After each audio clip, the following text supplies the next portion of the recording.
What's up guys, this is Balázs from RacingBrick. I hope you've seen my review about the excellent 10497 Galaxy Explorer set, the 90th anniversary gift for every LEGO Classic Space fan. If you saw the video, then you know the story of this poor box, but that's not the reason why you should watch it if you did not see it yet. The link is available in the top right corner. Apart from being a very cool reinterpretation of the classic Galaxy Explorer with modern parts and building techniques for a fair price, the set has an exciting hidden trick that was not mentioned in the manual or on the box.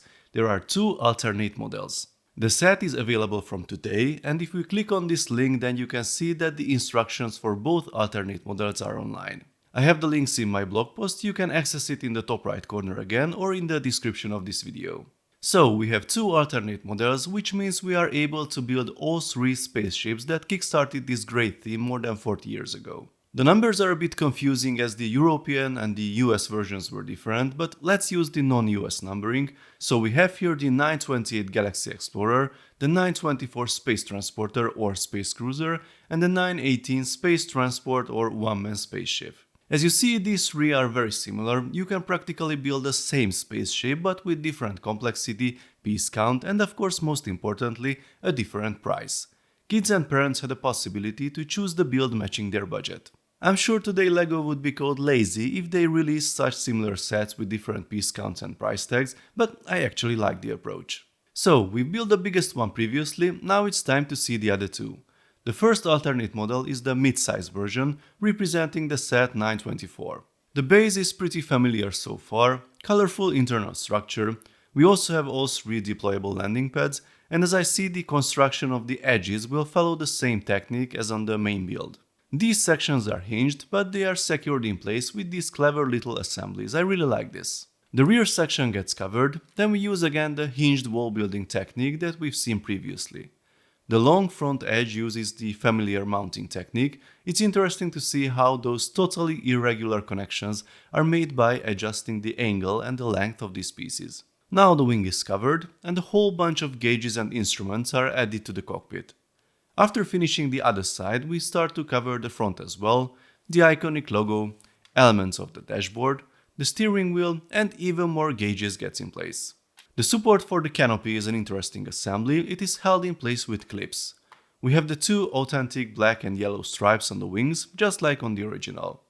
Here are the oversized brick-built thrusters with the buckets. The spaceship gets some upgrades as well, like this accessory holder and a pretty cool looking storage compartment with the mug and one air tank.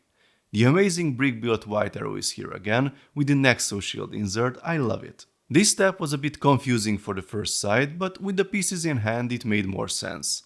Here's a cool piece that fills the gaps on top but also acts as a locking mechanism for the rear, and the last two assemblies are the rear thrusters, and we are finished. So, here is the completed model in its full glory. I think it looks amazing. From the size perspective, it is very much comparable with the original 928 Galaxy Explorer, and it also has almost all the features from that one. I really like the scale. Compared to the full-size main build, it is very easy to handle and very much swooshable. The landing gear is also easier to operate due to the smaller overall surface. We have seats for two astronauts, they have tons of instruments and gauges for control. The rear has this cool latch mechanism. It opens similarly to the big one and reveals the storage options inside. The latch requires some attention though. It needs to be below the wing when you close the sections, otherwise you cannot lock it. This antenna is easy to knock off, as you could see, and it is a bit wobbly, but otherwise it is in the same position where we had an antenna on the original one. I think the two look great side by side. Almost all main features are present. The only complaint could be the lack of side windows and the space logo next to them, but that was missing on the big one as well due to the different canopy setup. What we might miss is the forklift that we had as a side build for the original 924.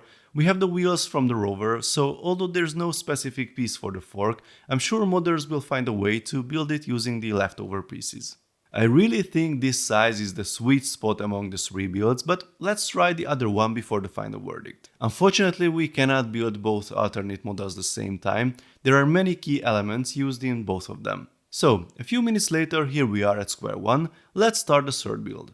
The red astronaut gets back the robot helper, although he was not included in the original set. The core of the build still uses mostly studied Technic pieces, no surprise here. Here's the smallest version of the colorful interior. After the two previous builds, the structure of the rear edges won't be a big surprise and the rear section gets covered quickly. Same happens at the front, edges, then the support system, then the covering panels, and the usual nose cannons. The steering wheel seems to be adjustable this time, and we have the obligatory logo for the front as well.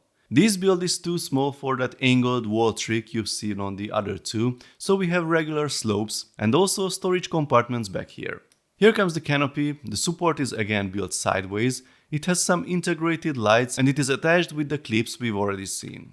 The central antenna seems to be removable and there's a hidden computer terminal below it. Do you know why? I will show you soon, it's amazing. Here are our trustworthy bucket thrusters, then the single engine for the rear, and all we have left is to add the pieces for the rear wing and we are finished.